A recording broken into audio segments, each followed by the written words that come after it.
Hi guys. So today I'll be speaking on the green boundary energy. And before getting into the green boundary energy, so see, I just want to brief you through the discussion that we had the previous session, and the discussion was all about um, uh, so about the low angle grain boundaries, or I mean, till now what we have learned in the grain boundaries is that what are grain boundaries, how to describe the grain boundaries, or how to define grain boundaries by their five macroscopic independent degrees of freedom. And then secondly, we have also moved on to describing about the two very important parameters which are usually used to describe the different grain boundaries. That is the grain boundary misorientation angle and the grain boundary plane, and why it is required, because of course because obviously a grain boundary is a two-dimensional defect, okay, or it's a planar defect, unlike these locations which are one-dimensional defects or the linear defects. And then grain boundaries, we have also defined, we can have grain boundaries, we also have free surfaces, and that can be there in all types, in all materials, not only crystalline materials. That can be there in amorphous materials. And of course we can have the interface boundaries. And also I have discussed about how can we differentiate between a grain boundary and an interface boundary, of course. But now, and then also I've covered some aspects of low angle grain boundaries. Of course, they might be very elementary. For example, I've covered around this the low angle tilt boundary and the and the twist boundary. And of course, I've also discussed about the symmetrical tilt and the tilt boundary and the asymmetrical tilt boundary. Of course, and then how in terms of the dislocation arrangement of these dislocation arrangement, are these types of boundaries different? There is a low angle tilt. How is it in terms of dislocation arrangement, and how a low angle twist boundary is in terms of dislocation arrangement? So today now and we have also primarily focused on why this 10 to 15 degrees, especially 15 degrees, is the criteria which is put forward by the Reed-Shockley model or the dislocation model of grid boundaries to separate between the low angle and the high angle boundaries. And today we can have a glimpse of why the high angle boundaries. Okay, that is how important this parameter can be, or how important this parameter is in order to separate this to differentiate it based on to differentiate between both these parameters. I mean, to differentiate between both these types of grain boundaries. Rather. So there's a low angle boundary and the high angle boundary, and and we'll be discussing its significance in terms of the grain boundary energy gamma. Okay. So if you look at this, the misorientation is nothing but the grain boundary misorientation angle, and from here we can say one thing very clearly, that in case of the low angle regime, where we have the theta which is less than 10 to 15 degrees, we have and when we keep on increasing this theta to around 10 to 15 degrees, okay, what we essentially end up having is that we keep on increasing the grain boundary energy. But now, and we of course have discussed that at around 10 to 15 degrees, the dislocation spacing is so small that the dislocation cores overlap, and it is then nearly impossible to physically identify the individual dislocations which may be present at the boundary. In that case, I mean, if this is the condition which is going to happen, or the thing which is going to happen, then this means that this is a sheer failure of the low angle, of the dislocation model for low angle boundaries. But now, if we extend this, so in this case, the grid, but now, as we can see that when this kind of a situation is going to happen, this means that the grid boundary structure cannot be described using the dislocation model. Rather, the grain boundary structure, rather the grain boundary becomes a high angle. Okay, I'm now here again. I'm talking about a random high angle boundary. I'm not talking about some special grain boundary, high angle grain boundary, which I'll be describing in the next slide. But so the random high angle boundary, where if we see this, the grain boundary energy, it reaches almost a plateau. Okay, I mean, of course, one can say that for a random angle boundary, its energy is higher as compared to a low angle boundary. But then for random high angle boundary in any cubic, especially in a cubic material or in a cubic system, or a material with cubic crystal system, for example, copper, nickel, aluminum, even we can also have FCC, BCC, or the dual phase steels, for example, can be a very good example there. So there, what we can end up having is that the grain boundary energy is almost independent of misorientation. Okay, of course, in the beginning there might be some fluctuation beyond 15 degrees, but then the energy nearly becomes constant. The grain boundary energy nearly becomes constant with respect to the misorientation angle. So here we have been talking so far about this the boundary, which is also known as the random high angle grain boundary. Okay. So now, uh, so so this type of boundaries is very common in a microstructure. Okay, whatever types of general grain boundaries we see in a microstructure, most of the boundaries are the random high angle boundaries. Of course, there are other types of high angle boundaries also. I'm describing them. So if we now look at, but let us first now look at this this kind of a microstructure, or this kind of an image rather. So here we see that there are different atomic columns. So as we can see that if we have a random angle boundary here, okay, the random angle boundary here, and here.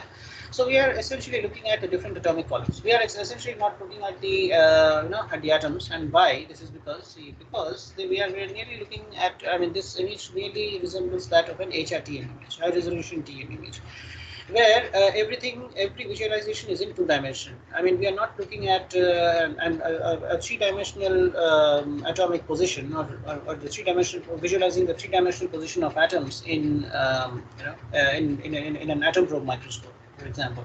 So in that case, we'll be having a perfect view of individual atoms. Okay.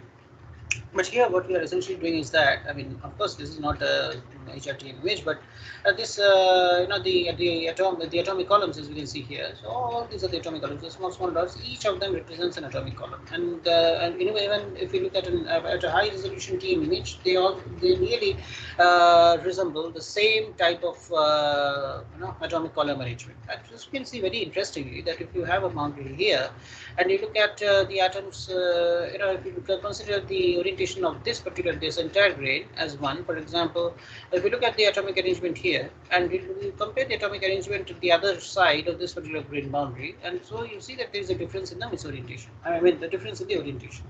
Of course, there is this least to misorientation, but yeah. So this is a very interesting microstructure to differentiate between the two grains in near atomic scale, where we have the atomic columns, a number of atomic columns, and they have different orientations across high angle boundary, okay, across a particular high angle boundary. So this is called a soap bubble model for grain boundaries. Okay, so the people have just given name as soap bubble because you see the atomic columns are in the form of very small soap bubbles. No, there's some tiny, extremely tiny soap bubbles. Okay, so now if we look at this kind. Now let us visualize the atomic arrangement along across both these grains, and now let us try to draw a schematic of this. And now, if we look at the schematic, and we consider that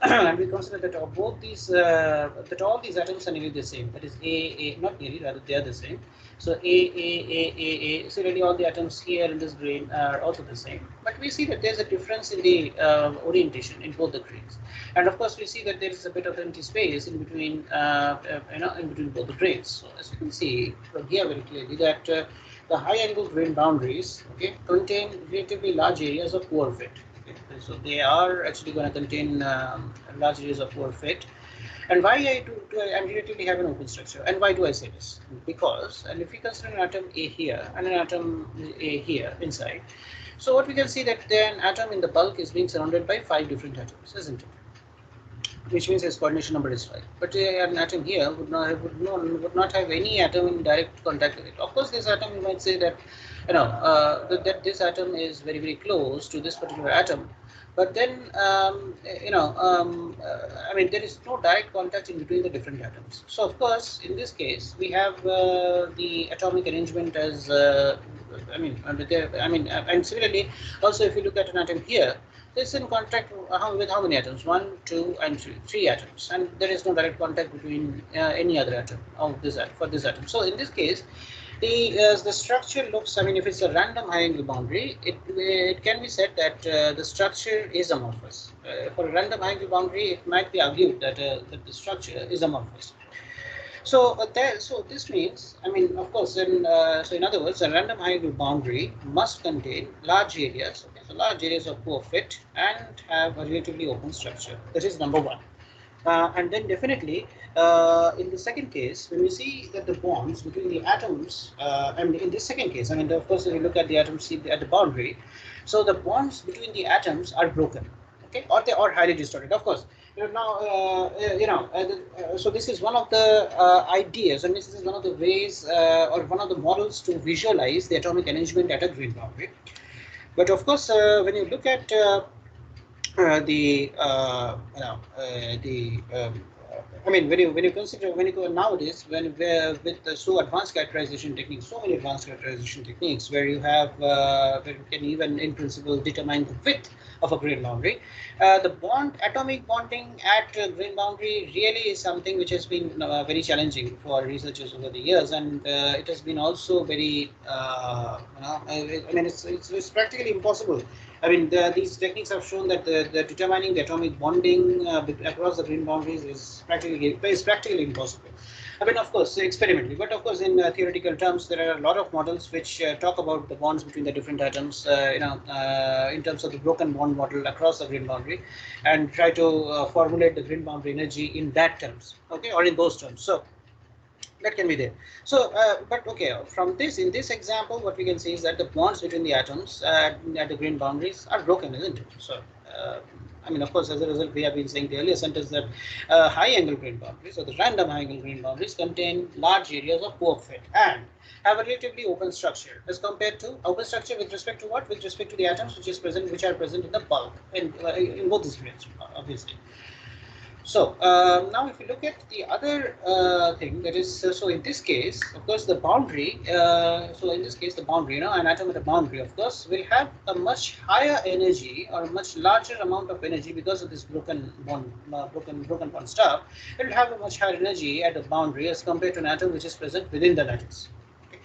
So, and that extra amount of energy one can easily associate it with the grain boundary energy. That's something which is known as a grain boundary energy. This is one way of visualizing a grain boundary energy, and this is the simplest way. Okay. So now with this brief idea, we can now tend to understand. I mean, try to understand the special high angle boundaries. See, till now what I have been discussing about. Till now, what I have been discussing is the case of the low angle boundaries. I have been only discussing about the boundaries which have misorientation angle ranging from 0 to near about maximum 15 degrees, not beyond that. But now you see. This has been taken from aluminum from 110, I guess, yeah, of course. So 110 symmetrical tick boundary, and this has been taken from this particular reference, by it's a classic paper by Hazen and Gauss. So as we can see very clearly that as we can have a glimpse of this thing, so that see not all high angle grain boundaries have an open disordered structure, and it is very clear from this. Why? Because if you look at for example, a data point here and a data point here, so the grain boundaries for which these data points are represented evolved. So these boundaries have high grain boundary energy, and of course they have the misorientation angle more than 20 degrees. But now if you see that there's a local minima which is being obtained at around 40 degrees. And similarly, and of course, when we look at around other type of high angle boundary, we see that the misorientation angle is around 70 degrees. Similarly, the other type of we also see the other local minima at around 130 degrees. And similarly, so we see that there are three local minima in this particular plot. Of course, we cannot call this a local minima. I mean, and I will also explain you why this kind of a trend we can see. So these three local minimas are nothing but the data points which represent the grain boundary energy as a function of misorientation angle for the special high angle boundaries. So what are these special high angle boundaries? Are nothing but, in the simplest terms, is that the high angle boundaries, which means that the misorientation angle has to be more than 15 degrees based on the Reed-Shockley model, but with low grain boundary energies. And why is this going to happen? I will explain you in the next class. In the next session. But today I will just give you a brief overview of that. It's basically because the fit is not poor between the atoms on either side of the boundary for the case of these special high angle boundaries, unlike random cases, unlike random high angle boundaries where the fit is completely random. Okay, I mean, where the atomic fit or the atomic arrangement is completely random on on either side of the boundary. Because in this case, there is definitely we'll be finding a certain number of planes which have a continuity. Okay, certain number of planes which have a continuity between, across the grain boundary. So in that case, the energy will be minimized, isn't it? So, so in this case, so definitely, so what I've been saying is given here. That is, there is some special high angle grain boundaries which have significantly lower grain boundary energies than the random high angle boundaries. Okay. So as we can see, the other thing is that these boundaries occur at only particular misorientations. For example, if we consider the case of again aluminum here, and we have, and this is for 110 symmetrical tilt boundary, tilt boundaries only considering them. So we see that there are three local minima. Okay, we see that there are three local minima, and these three local minima are going to represent, and I mean, these are going to represent the grain boundary energy as a function of misorientation angle for the special angle boundaries that I've already mentioned once before.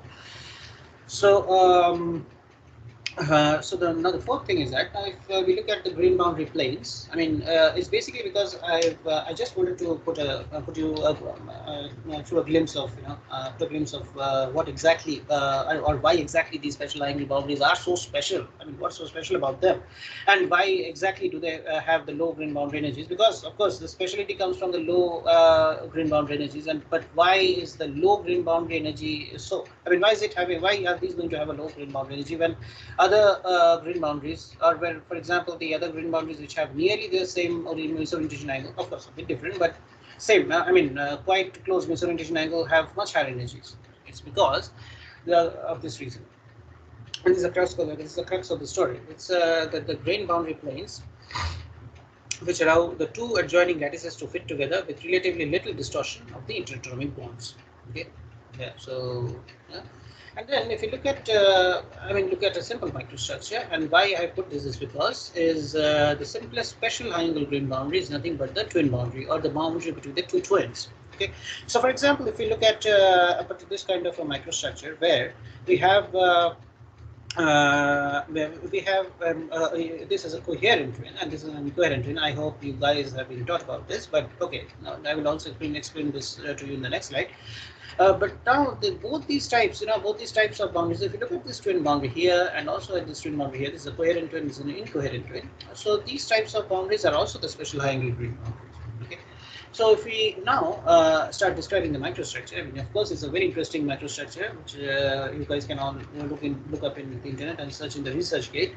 Okay, so as we can see very clearly that we have a coherent twin. So a coherent twin looks somewhat like this, for example. And so here, what you can say is that the atoms on both sides of the twin boundary, they are essentially in undistorted positions. Okay. Now, if, for example, but now exactly what is a twin boundary? I'm saying that okay, but this is the atomic arrangement in a twin boundary. But exactly what is how can you define a coherent twin boundary? Is that if you have a twin plane which is parallel to the twin boundary, because in this case this is a twin boundary and the twin plane is also like this, and the twin plane is also this.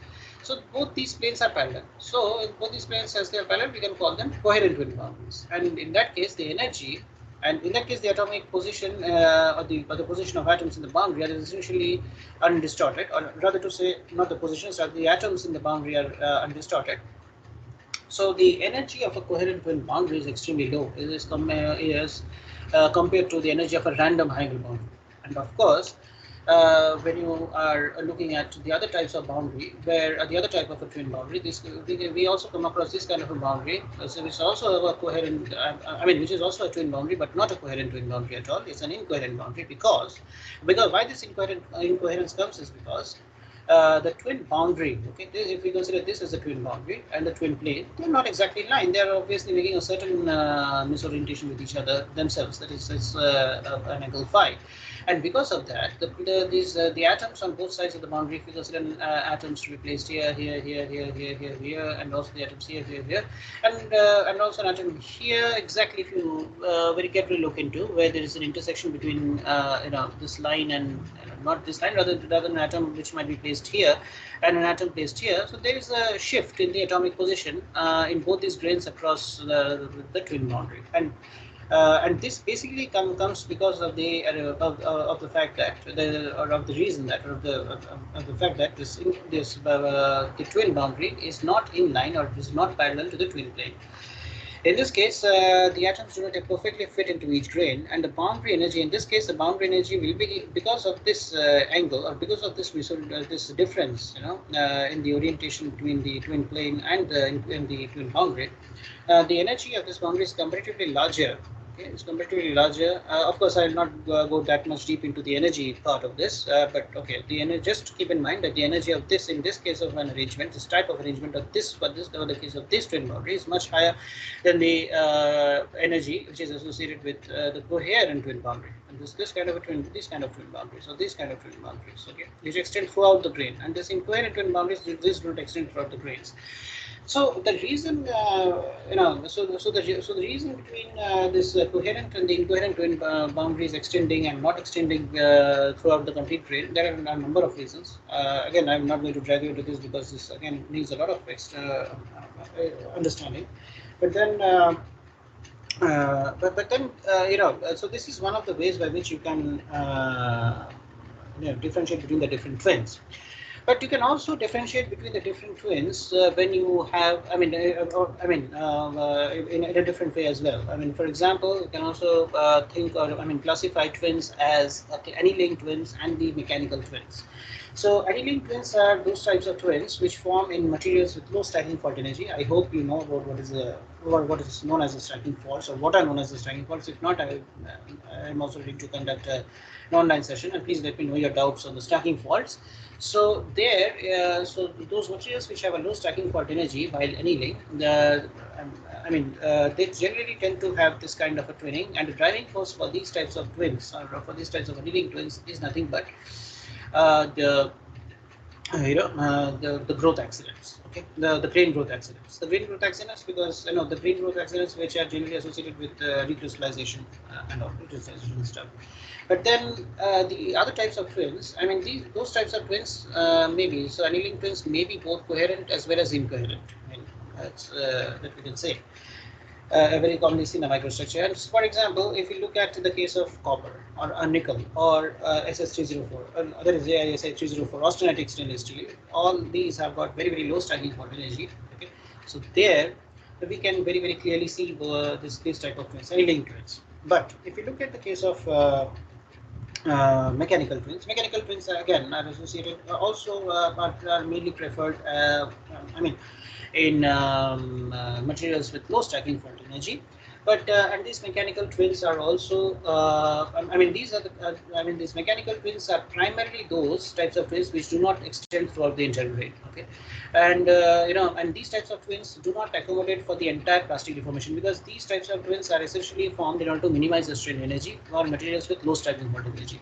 Okay, and but however, any kind of mechanical twinning in any low stacking fault energy material will not completely accommodate for the plasticity, or not completely accommodate for the plastic deformation. That is, whenever you deform a material plastically, I told you in one of the previous classes, we discussed in one of the previous classes rather, that the major plastic deformation mechanism in most metallic materials is slip. But of course, there are certain, based on the temperature, based on the processing conditions, and also based on the material properties. For example, mainly the stacking fault energy.